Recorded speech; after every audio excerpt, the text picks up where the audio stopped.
That took place on the front porch of a nursing home, but there were three elderly men that were outside just having conversation one day. Residents there at the nursing home, their wives had already died, and physically they were in decline, but mentally they were still very acute. They had all of their faculties, and one of them, the youngest in the group, he was 83 years old, and he started talking, and he said, "You know what? I don't know how much more time God's going to leave me here on this earth. I don't know how it is that my death will actually take place, but if I had my druthers, I don't want to experience some long, painful, degenerative disease that's going to, bit by bit, page by page, finally lead to death. I'd rather go much more quickly." He said, it used to be back years ago, I was in the Army. I was part of the airborne, and we used to jump out of airplanes, and it was such an amazing, exhilarating feeling. I would love to be able to jump out of an airplane just one more time, to be able to see the earth from that vantage point and just have my parachute fail to open. And it would be a very sudden death. I could deal with that. So hearing that, the next elderly man, he's a little bit older, he's 87 years old, and he said, "You know what, after hearing what you've said, back years ago, I used to be in the Navy, and I loved when we were out at sea, and I loved being out on that ship, and even in storms, the rocking of the boat, I loved the entire experience. I'd love to be back out on a boat at sea and just be able to go down with the ship. That's how I'd like to leave this earth." So two of the three have chimed in, and the third one is just keeping his mouth shut. And he's not saying anything, and so finally they say to him, "Listen, you're the oldest of the group. You're 92 years old. If you had your druthers, how is it that you would like to leave this earth?" He thought for a moment. He said, "I'd like to be shot by a jealous husband." At 92, that's not a bad way to go. But jealousy wasn't that good. It was just excellent, not superb. Jealousy is something that you have already experienced thus far in life. And odds are, having experienced that, you would say, I would not describe that as a positive experience. You're also aware of the likelihood of you continuing to experience, or at least struggle with, contending with that feeling in the years to come, and however much more time it is that God may give you. But here's what I want you to think for a moment. For weeks we have been going through a study looking at the life of the Old Testament character, a man named Saul. And we've been doing so in a series that I've entitled The Lone Rangers. And Saul was then like a lot of people are today. And that is that it is not that he didn't have a relationship with God. It's not that he didn't believe in God. It's not that he hated God. He didn't have that. I mean, he had a relationship with God. He believed in God. He loved God. But Saul was very much a man then, like many are today, who, though he might not have necessarily said it with his words, certainly in his mind and in his heart and through his actions, he communicated to God, "Listen, you can just keep your seat. I've got things from here. The living of this life, even the doing things in your name, I can do all of that on my own. I can do this. I can do it without you." But think with me through that. When you are living that way, you are doing so independently of God. And again, it's not that you set out to do this, that you sat down one day and said, "Okay, God's off the list and I'm going to do this without Him." But rather, bit by bit, increasingly, you become reliant on your own personal abilities, your personal intellect, your own personal set of tools in your tool belt, your particular gifts and your personality strengths and the opportunities, the experience, the life experience that you've had thus far. And because of that, and because of your feelings of assurance in their abilities and your own abilities, it's as if you never turn, and it is that you never turn to God and seek His guidance, to ask for His blessings, to ask for His power, to seek His guidance, because in your mind you're thinking, "I don't really need that." Now, when that happens, you become increasingly self-absorbed. And where self-absorption is present, jealousy will soon be lurking. Because here's how it operates. When you are so confident in your abilities that you can do all this stuff, the living of life, even the service of God, you can do all this stuff without Him because you've got what it takes. Well, your world is revolving not around Him, it's revolving around you and your abilities. And as you do so, you'll start paying attention to others in ways that, quite frankly, you shouldn't. And you'll begin to notice what it is that they are experiencing and noticing their abilities and the applause, the accolades, the opportunities that they get. And when there is a disparity, what happens is that bit by bit you begin to think, that ought to be mine. I want that for myself. In jealousy, the seeds get planted and it begins to grow.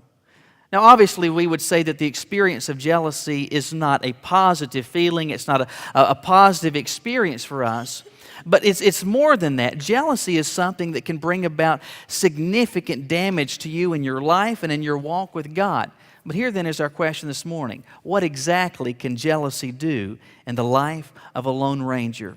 Somebody who is communicating to God, listen, I can do this without you. We see the answer to that question today in 1 Samuel chapter 18. 1 Samuel chapter 18, if you would look with me in your Bibles there. 1 Samuel chapter 18.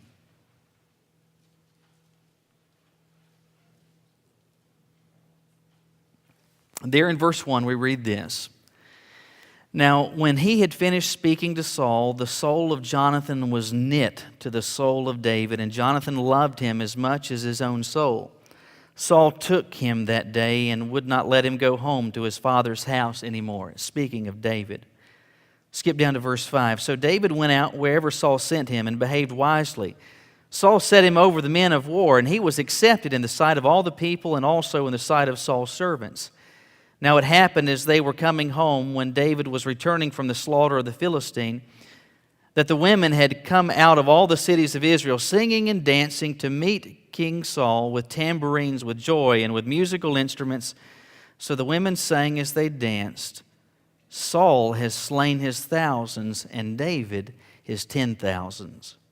Saul was very angry, and the saying displeased him, and he said, they have ascribed to David 10,000s, and to me only thousands. Now what more can he have but the kingdom? So Saul eyed David from that day forward. Now we're actually going to pick up the remainder of the story through verse 16 here in just a few minutes. But here again is the question. I just said that jealousy is not only an unpleasant experience, but it's something that can cause significant consequence, negative consequence in our lives. But what exactly will it do?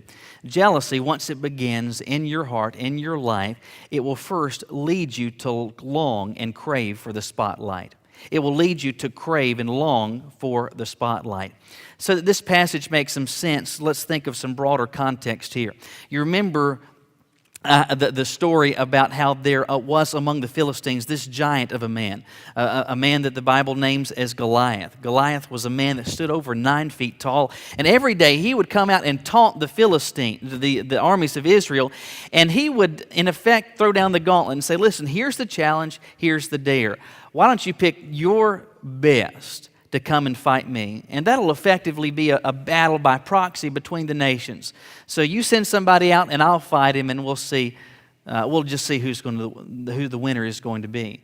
Or you remember who stood up to fight, and it wasn't some big adult. It was a young man, a shepherd, a little teenager named David.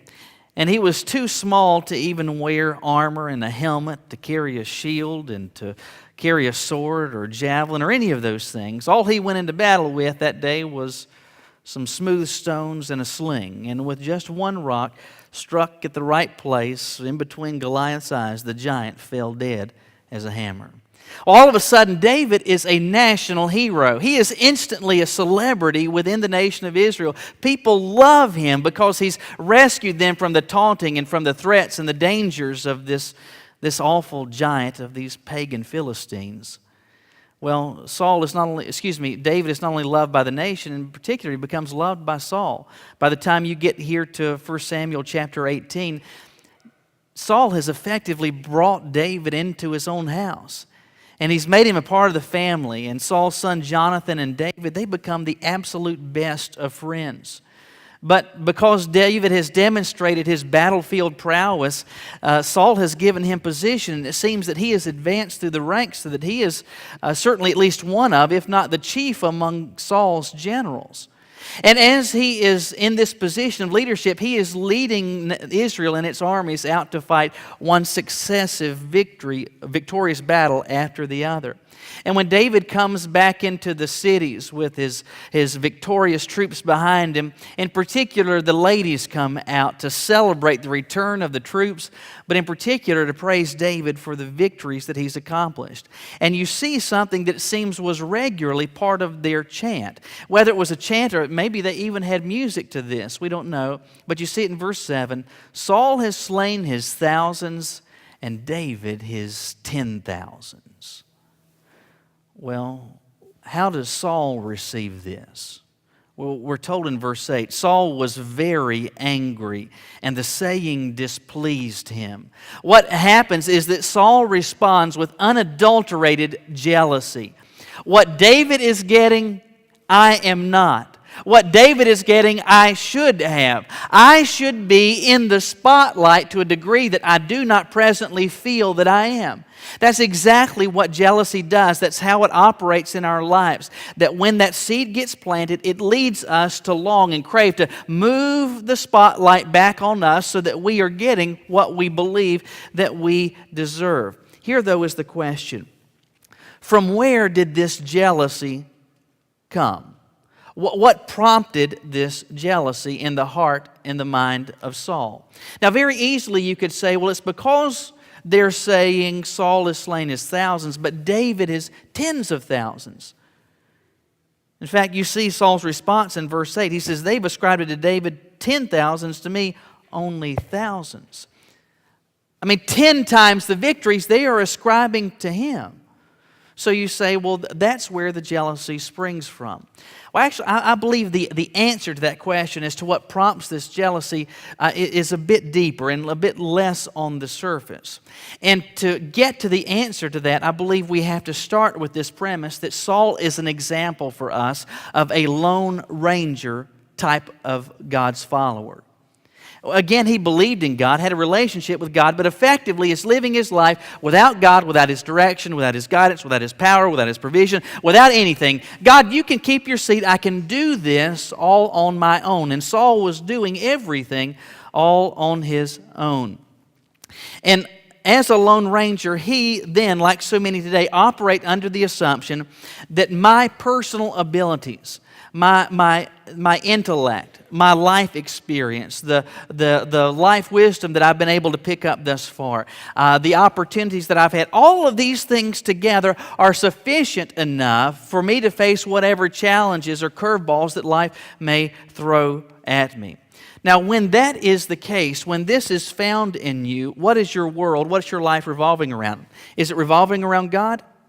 Fat chance. No, it's revolving around you. Everything revolves around and is contingent upon you. And when everything revolves around you and your abilities, you begin to look at the abilities, the accomplishments, the accolades, the opportunities that others have. And when there is a disparity, as there was with Saul, you want to grab that spotlight and say, you get it off of them, put it back on me. After all, that's what jealousy does. It leads you to crave, as it did in Saul, the spotlight. I guess it was about 3 weeks ago, and some of you had heard about what happened in our house. It was on a Wednesday. Caroline calls me right around lunchtime. In fact, I was sitting down eating, and she says, I need you to get home quick. And long story short, what had happened is that Philip had gone to the back door to tell his brothers to come in for lunch, and he was running back into the house and stumbled over a step leading into our kitchen.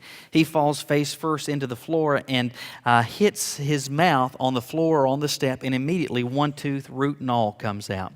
And so he's bleeding and crying, and Caroline goes to examine. The tooth beside it is pointing to the back of his mouth. So we're anticipating that tooth has got to come out. And so Caroline needs me to get home to watch the others while she gets him to the dentist. He goes to the dentist, and the one that was pointing to the back of his mouth, they had to pull that one. But then there was actually another one beside it that was so loose they had to pull it. So in one freak accident, one brief moment, Philip winds up losing 3 teeth. Or as some of you would describe as all of them.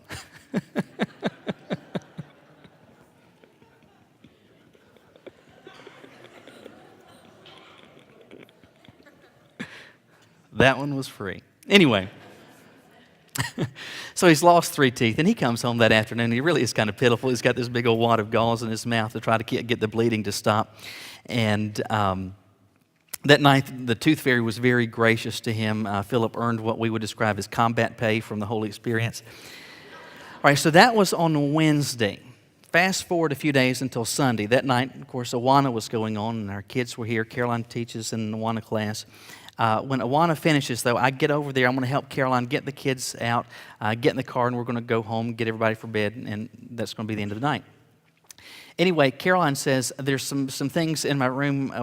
I'm not quite done. How about you take Philip, Andrew, and Catherine, and I'll keep Nathan here with me, and we'll finish, and then we'll be home in a few minutes. So I said, fine. I take them. We get in the van. Well, especially among the boys, they ride in the van all the time, and so it's a treat for them to ride with me in the car. And so Andrew and Philip are ticked that Nathan is getting to ride in the car, but they're having to ride in the van. And so they're beginning to murmur and complain about this. And Philip in particular is having a problem. He doesn't understand, why is Nathan getting to do this and we're not? Why is his experience different than mine? Quite frankly, they were jealous of what he was able to experience. And so I explained to Philip, I said, listen, Big Phil, Nathan is already 8 years old, and because he's 8, there's a lot of stuff thus far he's not been able to do. But now that he's getting older, there's more things that he's able to do, and as you get older, you're going to be able to experience as well. But right now, he's 8 years old, and right now you're still just 4. And Philip's response, I thought, was priceless. But I lost 3 teeth. So what was he doing? He was grabbing the spotlight that he felt was on Nathan, and he was shining back on himself. But here's what I want you to take away. Philip will turn 5 this coming week, but right now he's 4 years old. 4-year-olds have a very small world, don't they? Very small frame of reference. And life for a 4-year-old their world revolves around them. What I would suggest to you is that's okay for a 4-year-old. But you're not 4 years old. And your life and your world is not to revolve around you. Repeatedly, we've talked about what Jesus said in John chapter 15. I am the vine, you're the branches. He that abides in me and I in him, the same bring forth much fruit. For apart from me, you can do nothing. Nothing. So my life is to revolve around him, where I'm dependent on him, where I need his guidance, I need his power, I need his correction, I need his instruction, I need all of that. And when my life revolves around him, I don't really care so much about what's going on in your world. And it's not that I'm indifferent to you, that I hate you, or that anything like that. Rather, it is that my life, my identity, the accomplishments, the experiences, I'm experiencing them because I'm dependent on him. And when I'm dependent on him, I'm not worried about you and what you have, and by comparison, what I am lacking. But when you're a lone ranger, it all revolves around you, and jealousy is going to begin to spring forth. And when it happens, you're going to long for the spotlight. But there's another thing that it does to you, which is this. It leads you to face imaginary problems. It leads you to face imaginary problems. What Saul says in verse 8 is easy to pass over, but it's very consequential. You see his complaint. He says, they've ascribed to David 10,000s. To me, they've ascribed only thousands. So by a factor of 10, David's getting praised more than me. But this is what I want you to notice. Now, what more can he have but the kingdom? What more can he have but the kingdom? Now, Saul is conveniently overlooking the fact that he's still being praised, that his name is cited first, and quite frankly, as king, he's far more removed from the whole process of conducting a war and a battle. He's probably not doing much of anything. The fact that he's getting praised at all, he ought to have been grateful for. He's conveniently overlooking all of that, but now David is getting some attention, and this little chant that people have been uttering, it gets into his mind, and he starts thinking, David, 10,000s, me just thousands. Well, before, what else could he have but the kingdom itself? Now, you see what he's doing, don't you? Jealousy has been birthed, and it has germinated, and it's beginning to grow. What it's causing him to do is to start thinking this way. Blame David. They're saying about all these things that he's done. Look at David, it's 10,000. It's all just, I'm so sick of it. It's not going to be long before every problem that we face as a nation, they're going to say that's Saul's fault. But if only we had David, it would be so much better. Oh, the taxes are too high. I bet they wouldn't be that way if David were king. Oh, we lost this many people in the battle. I bet that wouldn't have happened if David were in charge. They're not picking up the trash like they should, and the recycling program stinks. That wouldn't happen if David were in charge. And in his mind, this is continuing to grow till he gets to the point where he feels like sincerely everything is lost, and the only thing awaiting David now is to get the crown seated upon his head at a coronation. The only thing awaiting now is the new fitting for the crown for the new king. What more can he have but the kingdom itself? Now, were those fears, were these apprehensions, were these anxieties whatsoever rooted in reality? Not a bit. Was David sitting back plotting, thinking, oh, how can I get Saul? What can I do to get rid of him? And how can I come up with a strategy to work behind the scenes so that somehow, some way, I can get into the position where finally the throne will be mine? Is David doing that at all? No. David's he's a soldier, leading his men into battle. He's not thinking about any of that stuff.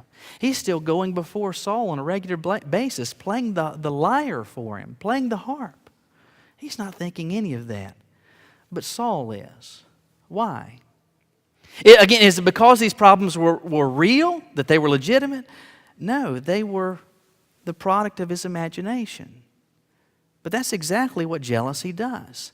It leads you to struggle not with real problems, but imaginary problems. Because once jealousy has germinated in your mind, once that thought gets there, it begins to grow and grow and grow. I've shared with you before how so many times on a regular basis I get frustrated with Caroline trying to reach her on her cell phone. I mean, I think I ought to get her a shell that she carry around in her pocketbook and just hold up to her ear. And I don't know. Because consistently, when I need to reach her, either the battery is dead, the phone is, the ringer's off, there's some type of problem. And consistently, when I need her, I just can't reach her.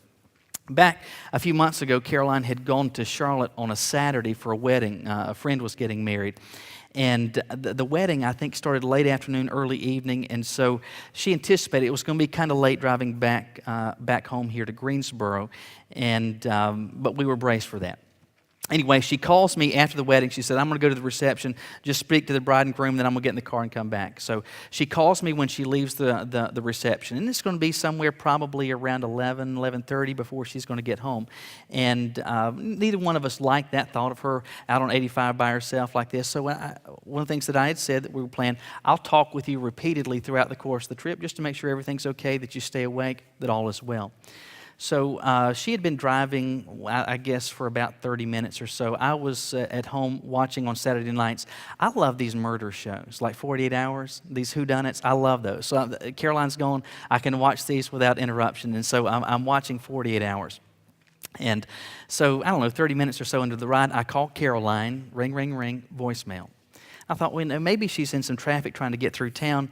Perhaps it's a dead spot. I'll call back in a few minutes. And so while I'm waiting, I'm still watching 48 Hours.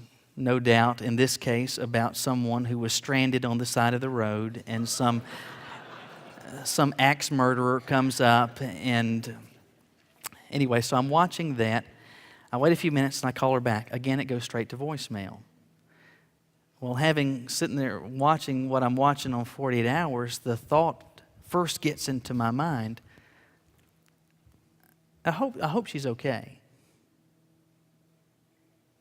I'm sure she's okay. Now, I hope there hasn't been a flat tire or some type of engine trouble where she's on the side of the road. Well, I wonder, what if she is? Let me call her back. So I keep calling, and all I get is voicemail. And still not being able to reach her, the seed of thought has been planted in my mind, and it's getting bigger and bigger and bigger. 30 minutes into this, I'm sure she's in a ditch somewhere, dismembered. Watching 48 Hours, I'm trying to think, well, how am I going to push the police? I'll know how to solve this whenever it happens. What am I going to do? What am I going to do with 4 children that have no mother? What will I tell the kids? And all these thoughts begin to go. I call her mom to say, hey, have you by chance spoken to Caroline? I've been trying to reach her for the past 30. I can't get her. And so she's like, no. So then I get her worried about it too. So it's wonderful.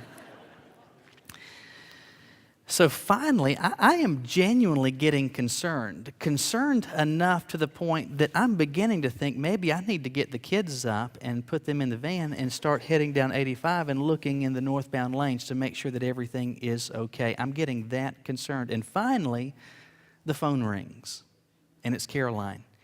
And she begins by apologizing. She says, I am so sorry. I missed your 19 calls. She said, I turned the ringer off going to the wedding, and I just forgot to turn it back on, and I never heard your phone calls. Now, I was all worked up. I was all in this frenzy. Was any of it rooted in fact? No. It's because the thought got into my mind, and once it's there, it begins to grow and grow and grow. I want you to understand that jealousy does the exact same thing in your life. When that thought gets in there, oh, somebody is getting something that I don't have, you're going to wind up like Saul and thinking, well, what more could they have but the kingdom? Someone laughs at something that your wife says, and all of a sudden you think, well, man, I'm going to lose my wife. Somebody gets at school, a teacher praises them for a presentation that you've done. Oh, well, now I'm going to fail this. I might as well drop out of school, and it's just over with. I mean, and so these thoughts so simply get planted into our minds, and then they begin to grow and grow and grow and grow. And all of a sudden, we're plagued with all these problems, but none of them are real. Lone Rangers are going to experience that. Again, their world revolves around them, not dependent on God, dependent on self. They begin to pay attention to other people and what they experience. And then when there's a disparity, oh, I better get that spotlight back on me. Well, wait a minute, there's a problem. And so all of a sudden, these problems, imaginary problems, begin to vex your soul. But there's a final consequence that you see going on in this passage, which is this. It leads God to leave you alone. It leads God to leave you alone. Verse 9 tells us, so Saul eyed David from that day forward. Verse 10 tells us, it happened on the next day that a distressing spirit from God came upon Saul, and he prophesied inside his house. We don't know exactly what this means or exactly how this operated. We do know this. It's the second time that God does this to Saul. It occurs back in chapter 14, but it also occurs here. He's got this distressing spirit from God. So God is acting in a measure of judgment on Saul's life. And whatever this was, it seems based on context that it just threw him into a fit of abject depression. I mean, it could not have been any bluer, any grayer, any darker the days for Saul. He is absolutely a miserable, vexed man. We're told that he prophesied in his house. And the word prophesied there, I don't believe means prophesied in the manner in which, for example, Samuel prophesied the truth of God. Rather, I think his prophecies were like, that David's a goner. I'll be done with him. I'm going to take care of him. So you see in verse 10, so David played music with his hand and at other times, but there was a spear in Saul's hand. Verse 11, Saul cast the spear, for he said, I will pin David to the wall. So he tries to kill David. David's in there playing, ding, ding, ding, ding, ding. He's throwing a spear at him, trying to kill him. But David escaped his presence. Verse 12, Saul was afraid of David. Isn't that strange? Saul was afraid of David. I mean, David is the guy that has the king trying to kill him, but David's not afraid. Saul was. Now, this is the part that is most significant. Don't miss this. Verse 12. Because the Lord was with him, with David, but had departed from Saul. The Lord was with David, but had departed from Saul.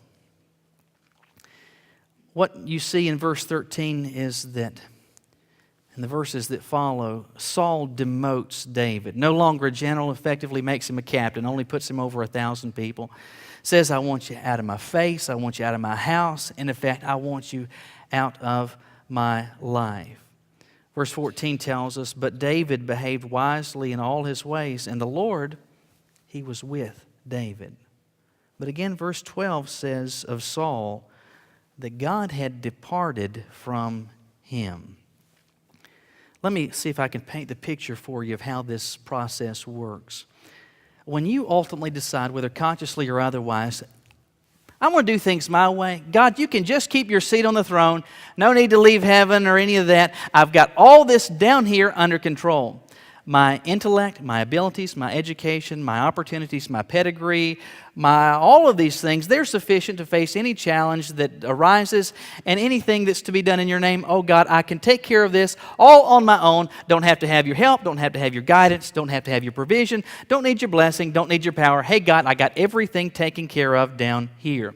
Everything then is revolving around you and in your world and what you can do. And again, along the way, you begin increasingly to pay attention to others and what they have, what they experience, and the attention, the praise that others are getting.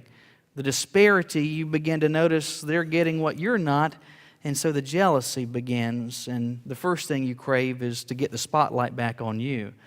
When that doesn't happen, though, all of a sudden, the clouds get darker and darker, and the water gets murkier and murkier, and you're facing these problems that aren't based in fact, they're based on the fruit of a vivid, self-absorbed imagination. And you're experiencing this jealousy because, again, jealousy is rooted in self-absorption. Everything revolves around you. You're imagining problems. Things are getting worse. In terms of accomplishment, things dwindle to nothing. Why? Because the Lord will, as He did with Saul, depart from you. Now, do not misunderstand me. I am not suggesting whatsoever that somehow you cease to be a Christian and all of a sudden God takes the keys to heaven back, where heaven is no longer your home and salvation is somehow forfeited. It's not that you cease to be a Christian. Rather, it is that God's hand, His power, His guidance, His ability, His provision, His blessing, all of those things get taken off of your life. Well, the question is why? The answer is found in a question. Why shouldn't it be this way? After all, Lone Rangers are saying to God, hey, I can do this without you. And when ultimately you decide you can, God's going to let you try. And He will, as David, He did with Saul, depart from you. I cannot imagine any sadder commentary to be rendered of Saul, but of me, of you, of any as a follower of Christ, that the Lord departed from them. That being said, let me see if I can tie all this together for you today. Yesterday was a beautiful day, wasn't it? And it was yesterday afternoon. It was mild outside. I took the boys, packed them up in the van, took their bikes. We went over to Triad Park over in Colfax. And Andrew in particular was excited because he was going to, for the first time, he was going to learn to ride his bike without training wheels. And so we're going to get rid of those, and he's going to ride like a big boy. And he's going to get like a biker vest and a pack of cigarettes and all kinds of stuff. And so this is, we got a little carried away there. Anyway, so we're going to get to the park, and he's going to learn to ride a bike. Nathan can already do this, and so it's Andrew's time. And so we get there, and I get the training wheels off the bike, and I was so ridiculously proud of Andrew. This is no joke. I would say somewhere 5, 6, 7 minutes after me going along at first, holding the handlebar, holding holding his sides. He finally gets the hang of this, and I can let go, and I can even step back, and he's pedaling, and he's going. He's doing great. I'm so proud of him, and he is so excited, and he feels so accomplished. He's riding like a big boy. Now, that being said, though he was doing this on his own, it was still kind of a wobbly experience. I mean, he's still learning. There's a lot physically that's going on as you're riding a bike and maintaining that balance. And so consequently, on more than a few occasions, he would come off that path over into the grass, or he would go over towards a bush. And every time one of these things happened, it was always somebody else's fault. It's because Philip said something to me and that distracted me, or because that bush was in the way over off the path. Anyway, it was always somebody else's fault. And at one point, he goes off the path, and it begins to drift significantly downhill towards the woods. And so Andrew he's over in the grass, he's going downhill, and I run over there and grab him as he's coming off the bike. And he's very frustrated at this point. He's got this angry look on his face.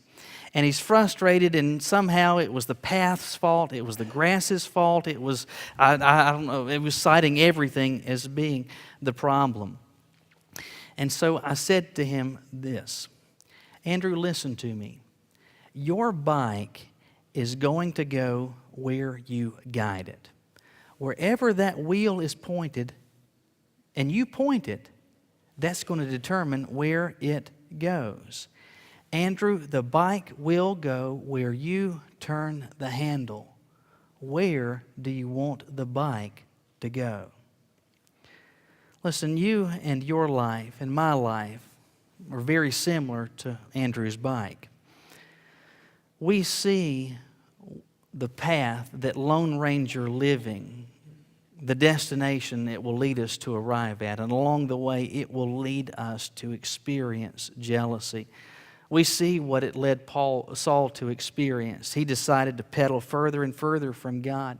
It led him to be racked with jealousy and fits of despondency, waging war in his mind with all sorts of dreamed up imaginary problems, and finally led God to just walk away and leave Saul in a fit of despondency. So my question for you today, very simply, is this. Is that where you are headed? And is that where you want to go? It all determines and is all determined by which way you're pointing your bike, whether it's towards Him or you decided, no, I can do this on my own. Won't you bow your heads with me?